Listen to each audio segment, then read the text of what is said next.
The handcuffs clicked shut around my wrists as I stood on my own front porch. My mansion stretched behind me, 30 years of hard work and dreams made real. Sheriff Karen smiled that cold smile as she pushed me toward the patrol car. "This is what happens when you do not cooperate," she said, her voice dripping with satisfaction. But what she did not know, what none of them knew, was that I owned every single house in this neighborhood, every street, every sidewalk, and I was about to make her pay for every threat, every lie, every abuse of power. I built my first house when I was 25 years old. Back then, this land was nothing but empty fields stretching down to the lake. No roads, no utilities, no dreams except the ones I carried in my head.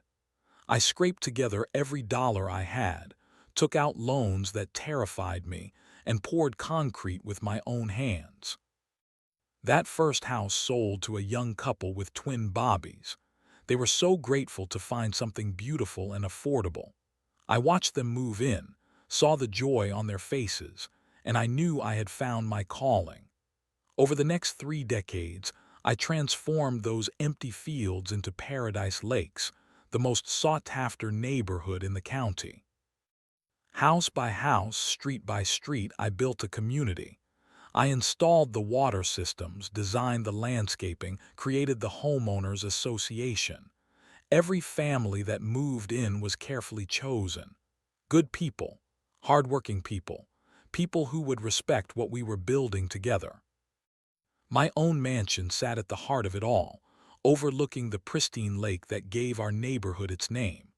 5 bedrooms, 4 bathrooms, a wraparound porch that faced the water. The master bedroom had floor-to-ceiling windows where I could watch the sunrise paint the lake gold every morning. I had earned every square foot of that house. Every marble countertop, every hardwood floor, every carefully tended rose bush in my garden. This was not inherited wealth or lottery winnings. This was 30 years of 18-hour days, of taking risks that kept me awake at night, of believing in something when no one else did. The morning Karen first appeared at my door, I was sitting on my back deck with my coffee, watching a family of ducks paddle across the still water. The air smelled like honeysuckle and fresh-cut grass. My neighbor Mrs. Henderson was tending her flower boxes. The Martinez kids were walking to the school bus, backpacks bouncing. Everything was perfect. Everything was exactly as I had dreamed it would be all those years ago, when this land was nothing but possibilities. I should have known it would not last. Peace like that, happiness that complete, it makes some people angry. It makes them want to tear it down, to prove that nobody deserves what they cannot have themselves. The doorbell rang just after 8 in the morning. I was not expecting anyone.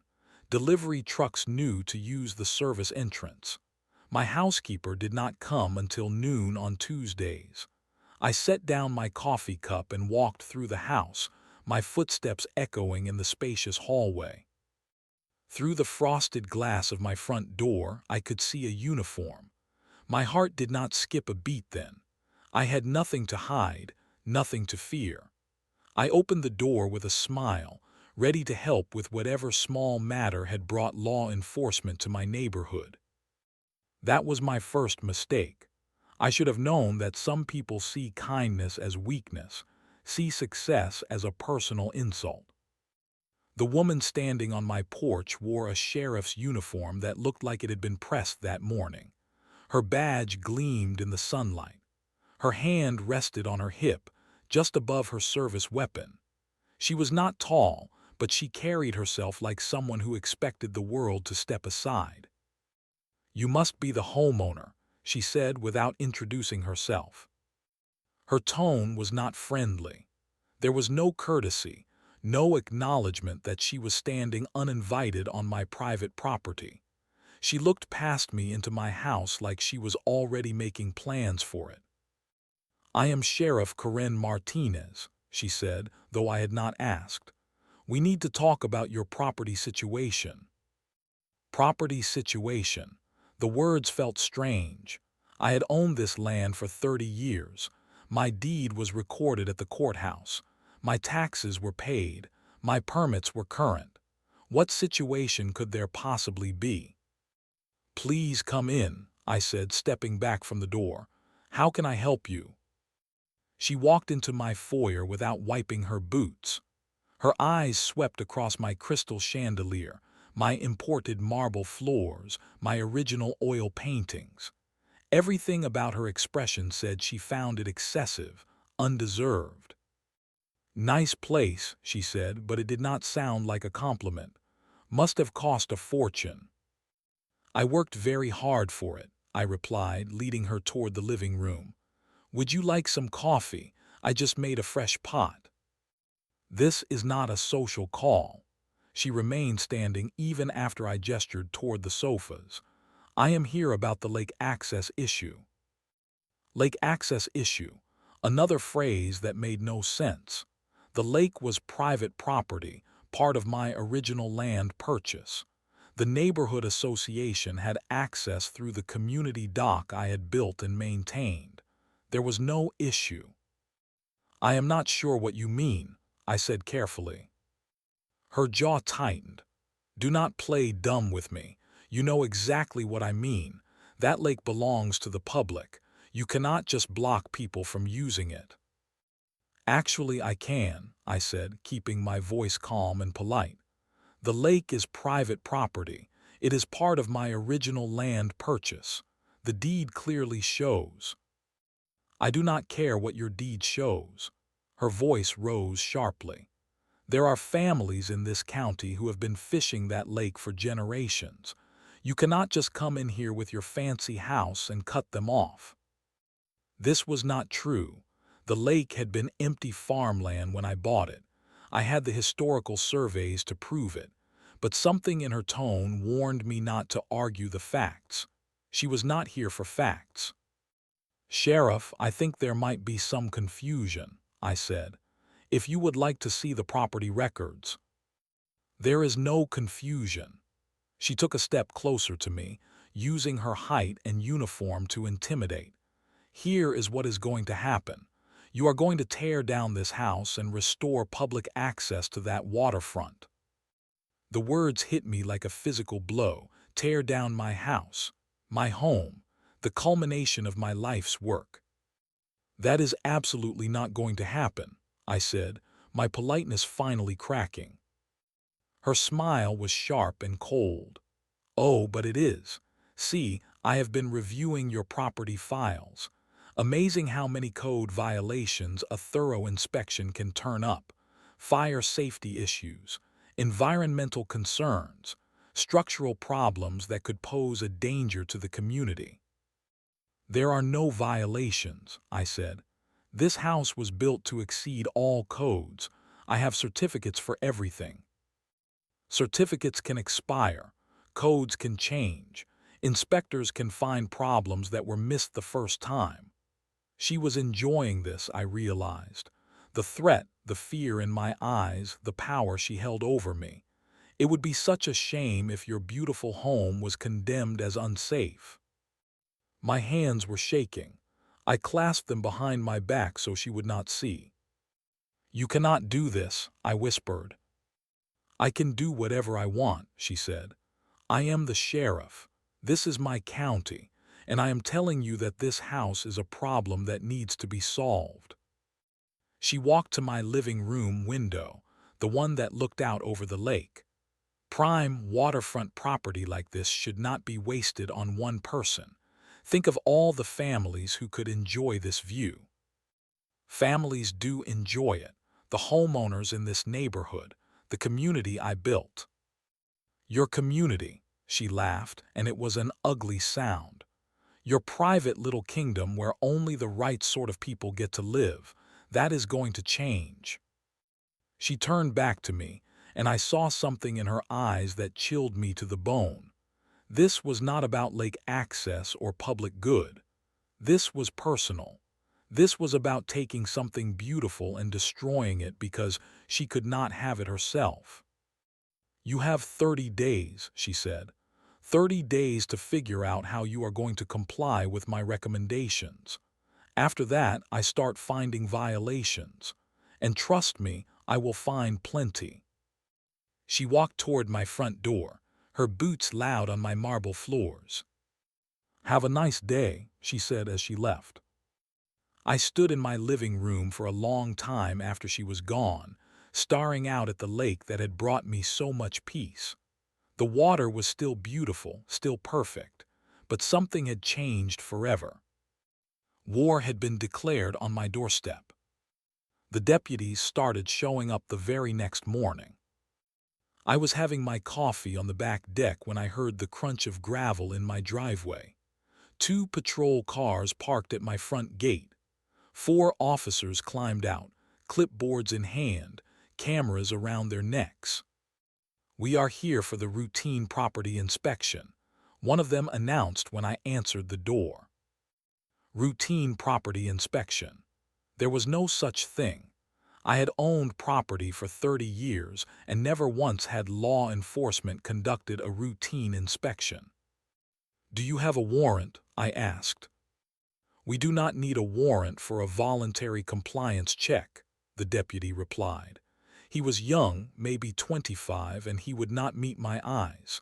Unless you have something to hide. What could I say? Refusing would only give them ammunition. I stepped aside and let them into my home. They spent 3 hours going through every room. They measured doorways and checked smoke detector batteries.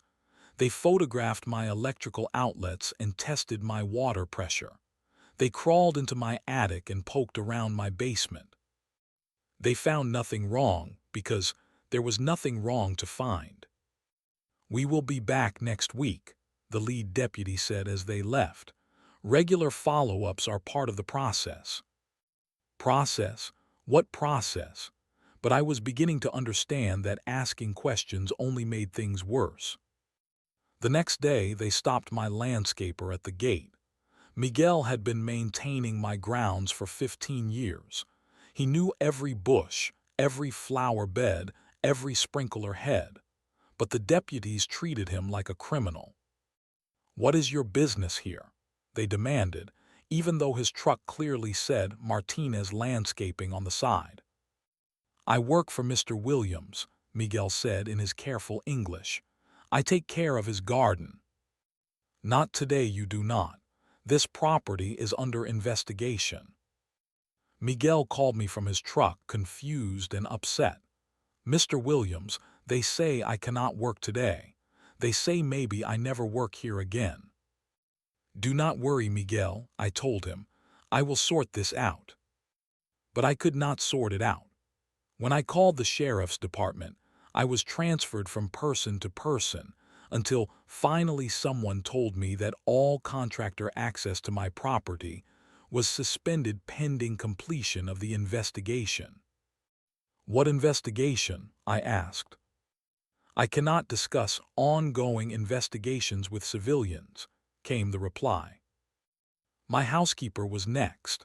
Elena had cleaned my house every Tuesday and Friday for 8 years.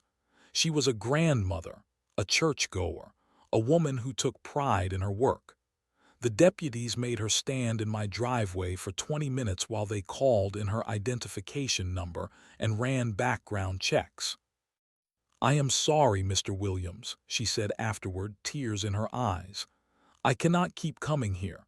My family, they are afraid. I understood. These people had families to protect, livelihoods to preserve. They could not afford to be caught in the middle of whatever was happening to me. The citations started arriving in my mailbox daily. Grass too long in the side yard. Mailbox paint chipped. Driveway needs resurfacing.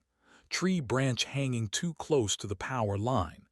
Each violation carried a fine and a deadline for compliance. I hired an attorney. Richard Blackwood had handled my real estate deals for 20 years. He was smart, thorough, and honest. This is harassment, he said after reviewing the citations. Pure and simple. Half of these violations do not even exist in the county code. Can you make it stop? I asked. I can file complaints. I can request hearings. But that takes time and they can generate violations faster than we can challenge them. He leaned back in his chair, looking tired. What did you do to make them angry? I refused to tear down my house. He stared at me. They asked you to tear down your house. Sheriff Martinez says I am blocking public access to the lake. That is insane. You own that lake. I have your deed right here. Apparently, that does not matter anymore. The worst part was watching my neighbors' reactions change. At first, they were supportive. Mrs. Henderson brought me a casserole and told me not to let the bullies win. The Johnsons offered to testify about what good neighbors we had always been. But as the weeks passed and the patrol cars became a daily sight in our neighborhood, support began to waver. Property values were being affected. Potential buyers were scared off by the constant police presence. The homeowners association meetings grew tense. Maybe you should just cooperate, suggested Tom Bradley, who lived 3 houses down. Give them whatever they want so this can all go back to normal. Normal, as if surrendering to extortion was normal, as if letting corrupt officials destroy everything I had built was an acceptable solution. But I understood their fear. These were good people who had invested their life savings in their homes. They had children to think about, retirements to protect. They could not afford to stand up to the sheriff's department. I was truly alone. That night I stood on my back deck looking out at the lake. The water was dark under the cloudy sky. No moon, no stars, just darkness stretching to the far shore. Karen had succeeded in making my beautiful home feel like a prison. But she had made one crucial mistake. She assumed I would break under the pressure, that I would eventually give up and give her what she wanted. She did not know me very well. The truth came to me through my neighbor's 10-year-old daughter. Little Sarah Chen had always been curious about everything. She noticed things adults missed, asked questions that cut straight to the point. Her parents had taught her to be polite but not to be afraid of authority. I was checking my mailbox for more citations when Sarah rode up on her bicycle. "Mr. Williams," she said, "why does that lady sheriff keep driving by our house so slow?" "What do you mean, honey?" "She drives real slow past our house, and she takes pictures with her phone. Mama said she is probably just doing police work, but it looks weird." Picture, Sheriff Karen was taking pictures of my neighbors' houses. "When does she do this, Sarah?" "After school mostly. When Daddy is still at work. She parks at the end of the street and just sits there looking at houses." That evening, I positioned myself at my upstairs window with a pair of binoculars. Sure enough, at 5:30, Karen's patrol car appeared at the entrance to Paradise Lakes. She drove slowly through the neighborhood, stopping periodically to photograph houses. But she was not photographing code violations or safety hazards. She was photographing the houses themselves. The architecture, the landscaping, the driveways, like someone making an inventory. The next morning, I called my friend David Kim, a private investigator who had helped me with due diligence on some of my development projects. "I need you to look into Sheriff Karen Martinez," I told him. "Find out everything you can about her finances, her connections, her history." "Are you sure you want to go down this road?" David asked. "Investigating law enforcement can get complicated." "They are trying to force me to demolish my house, David. It is already complicated." What David found over the next week painted a disturbing picture. Karen Martinez had been sheriff for 3 years. Before that, she had worked in real estate development in the state capital. She had left that job after allegations of ethics violations that were never formally prosecuted. More interesting were her current financial connections. Karen owned a 49% stake in Mountain View Development Corporation. Mountain View specialized in lakefront properties and luxury resort communities. "Here is where it gets really interesting," David said, spreading documents across my kitchen table. "Mountain View has been quietly buying up properties around the county for the past 2 years. Small places mostly. People who got into financial trouble and had to sell fast. Buying them for what? Pennies on the dollar. Families facing foreclosure, elderly people who could not afford property tax increases, small business owners drowning in regulations and fines." The pattern was becoming clear. Create problems for property owners through harassment, citations, and bureaucratic nightmares. Wait for them to break under the financial and emotional pressure. Then swoop in with cash offers for distressed properties. "There is more," David said. "I found records of at least 6 families who were forced to sell after sustained harassment from the sheriff's department. Citations, investigations, property seizures. Same pattern every time." "What happened to those families?" "Gone, moved away, mostly to other counties. A couple declared bankruptcy." "And their properties?" "Sold to Mountain View Development for a fraction of their assessed value." The final piece of the puzzle came from an overheard conversation at the hardware store. I was buying paint to touch up my mailbox, citation number 47, when I heard 2 men talking by the lumber section. "Heard Karen is telling folks the Williams place is going to be torn down," one said. "About time," the other replied. "That house is too big for one person anyway. Should be a hotel or something. Generate some tax revenue."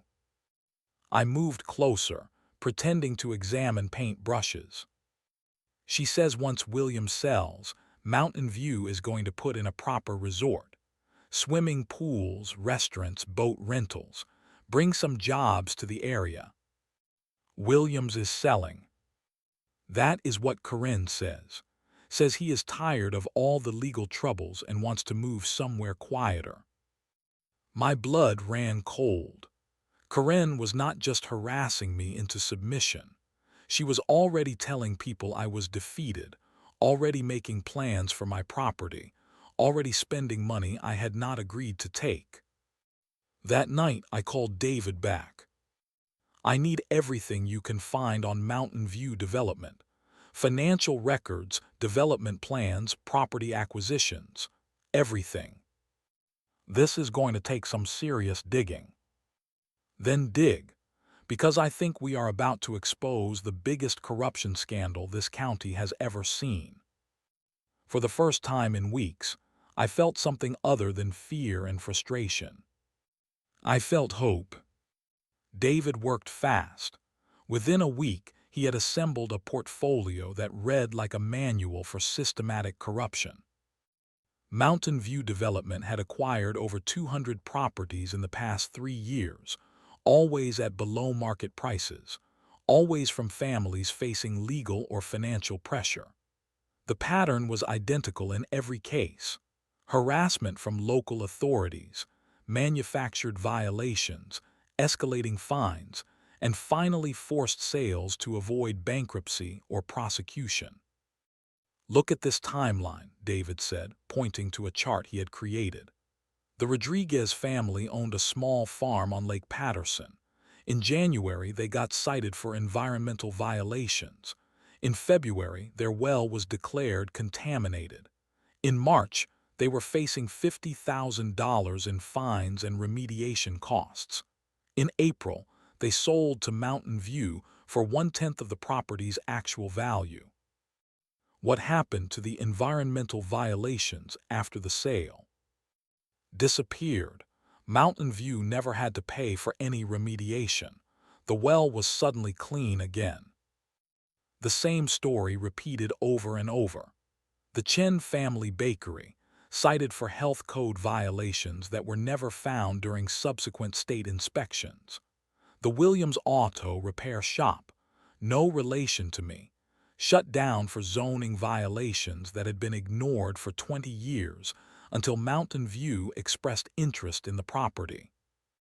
But the most damning evidence came from Karen's own financial records. David had connections in the banking industry who owed him favors. She has been receiving quarterly payments from Mountain View since she became sheriff, he said. Officially, they are consulting fees for community development advice. Unofficially, they are bribes. How much? $50,000 per quarter, $200,000 per year on top of her sheriff's salary. And the county commissioners know about this. That is where it gets interesting. I think some of them are getting paid too. David showed me photographs of county documents, requisition forms, budget allocations. Mountain View had been awarded numerous county contracts over the past 3 years, despite having no prior experience with municipal projects. Road maintenance contracts, park development, even school bus routes. They are getting paid with taxpayer money for work that other companies could do cheaper and better. The web of corruption stretched throughout the county government. Karen was not working alone. She was part of a systematic scheme to use government power for private profit. But the smoking gun came from an unexpected source, Karen's own deputy. Deputy James Morrison had worked for the sheriff's department for 15 years. He was a good cop, respected in the community, known for his integrity. David approached him carefully, through mutual contacts, feeling out his attitudes about recent departmental changes. Jim is not happy, David reported back. He says the department has changed since Karen took over. Less focus on actual crime, more focus on property violations and harassment of specific targets.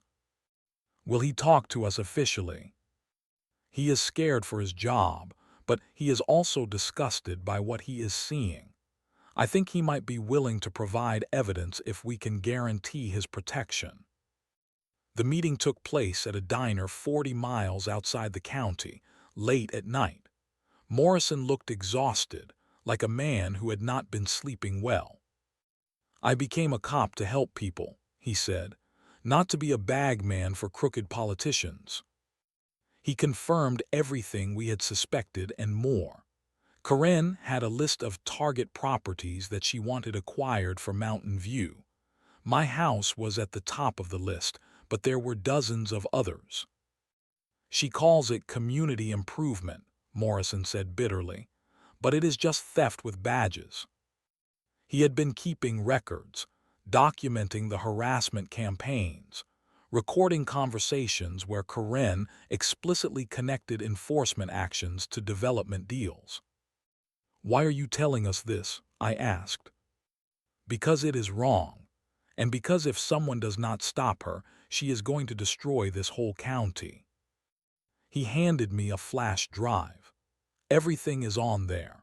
Financial records, recorded conversations, documentation of every fraudulent citation and manufactured violation, enough to put her away for 20 years. What do you want in return? Justice, and maybe a chance to be a real cop again, instead of a mob enforcer in a uniform. That night I sat in my study surrounded by evidence. Bank records, property transfers, recorded conversations, witness statements. We had enough proof to destroy Karen's operation and expose the entire corruption network. But I knew that simply turning this over to state authorities might not be enough. Corrupt officials had ways of making evidence disappear, witnesses recant, investigations stall. I needed something bigger, something public, something that would make it impossible for anyone to cover up or ignore. I needed to make Karen destroy herself in front of the entire community. The plan that formed in my mind was audacious, risky, and potentially dangerous.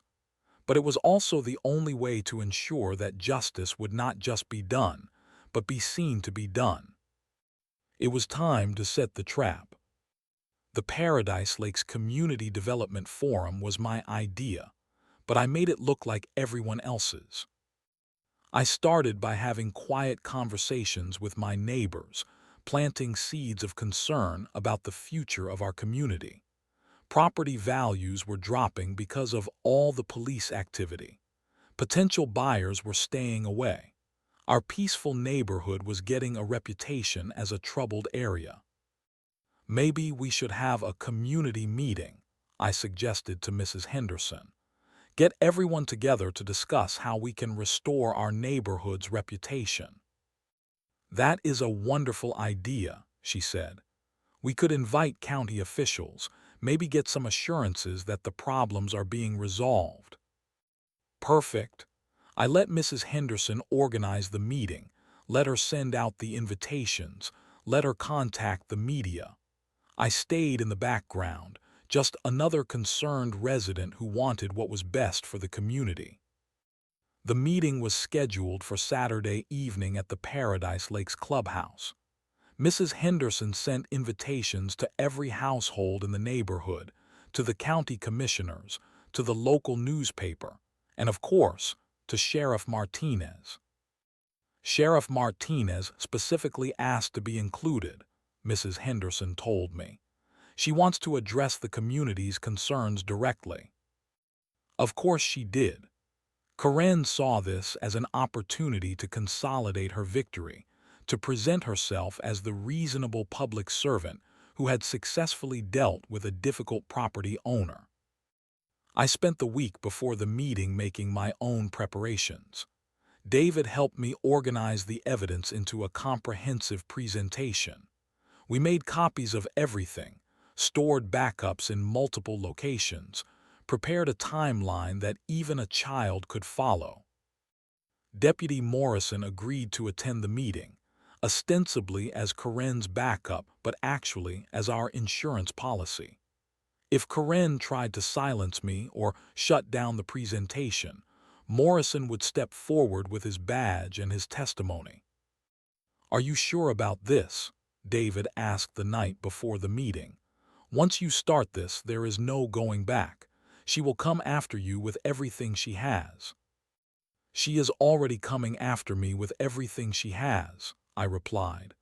"At least this way, she will have to do it in public." Saturday evening arrived gray and cold, with storm clouds building on the horizon. Perfect weather for what was about to happen. I arrived at the clubhouse early, ostensibly to help Mrs. Henderson with the setup. The main room could hold about 100 people, with a small stage at one end and folding chairs arranged in neat rows. Mrs. Henderson had prepared coffee and cookies, making it feel like a neighborly social gathering rather than a courtroom. "I am so nervous," she confided as we arranged chairs. "I have never organized anything like this before." "You did perfectly," I assured her. "This is exactly what our community needs." The attendees began arriving at 6:30. I recognized most of the faces. Neighbors I had known for years, county officials wearing their best concerned citizen expressions, reporters from the local paper and radio station.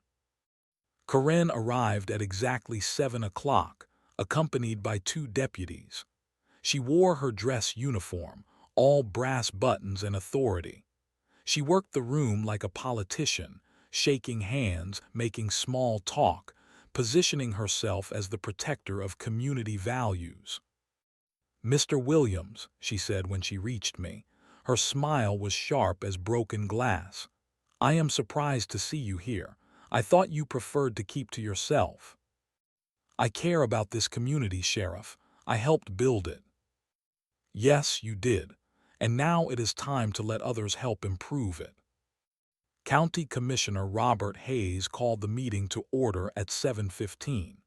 He was a florid man in his 60s, the kind of politician who measured success by how many hands he shook and how many favors he owed.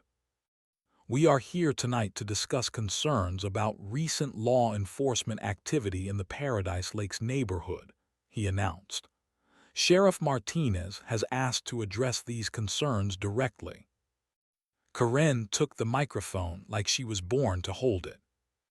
Thank you all for coming tonight, she began. I know there has been some confusion about recent enforcement actions in this neighborhood. I want to assure you that everything we have done has been in accordance with county regulations and in the best interests of public safety. She launched into a prepared speech about property maintenance, environmental protection, and community standards. She made herself sound like a champion of the common good, fighting against special interests and privilege. There are some property owners who believe they are above the law, she said, her eyes finding mine in the crowd, who think their wealth and influence should exempt them from the rules that govern everyone else. Murmurs of agreement rippled through the audience. She was good at this, I had to admit. She knew how to play to people's resentments, how to make greed sound like justice. But I want to assure you that no one is above the law in this county. Rich or poor, we all have to follow the same rules. She was setting up her grand finale, preparing to announce my cooperation with her demands, my agreement to modify my property for the good of the community. That was when I stood up. Sheriff Martinez, I said, my voice carrying clearly through the room. Before you continue, there is something this community needs to know. The room fell silent. Every eye turned toward me as I walked to the front, carrying a thick folder of documents. Karen's confident smile faltered for just a moment before reasserting itself. Mr. Williams, this is not the time for. Actually, Sheriff, this is exactly the time. I turned to face the crowd. Mrs. Henderson, Commissioner Hayes, neighbors and friends, you all deserve to know the truth about what has been happening in our community. I opened the folder and pulled out the first document, the original deed to the Paradise Lakes property. 30 years ago, I purchased 400 acres of empty farmland along Lake Paradise. This deed, recorded at the county courthouse, shows that I own not just my house, not just the waterfront, but every street, every sidewalk, every utility line in this entire neighborhood. A murmur ran through the crowd. Commissioner Hayes leaned forward, suddenly interested. I developed this land at my own expense with my own vision, creating the community you all call home. The lake that Sheriff Martinez claims should be public access. I own it. The roads you drive on to reach your houses. I built them. The sewer system, the electrical grid, the landscaping that makes this neighborhood beautiful. All of it came from my investment, my planning, my 30 years of hard work. Karen tried to interrupt. Mr. Williams, these property disputes should be handled through proper legal channels. Property disputes, I turned to face her directly.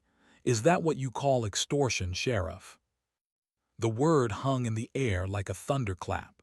Several people in the audience sat forward in their chairs.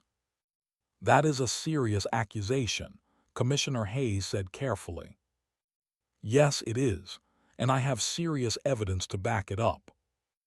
I pulled out the next set of documents, David's financial investigation into Mountain View Development.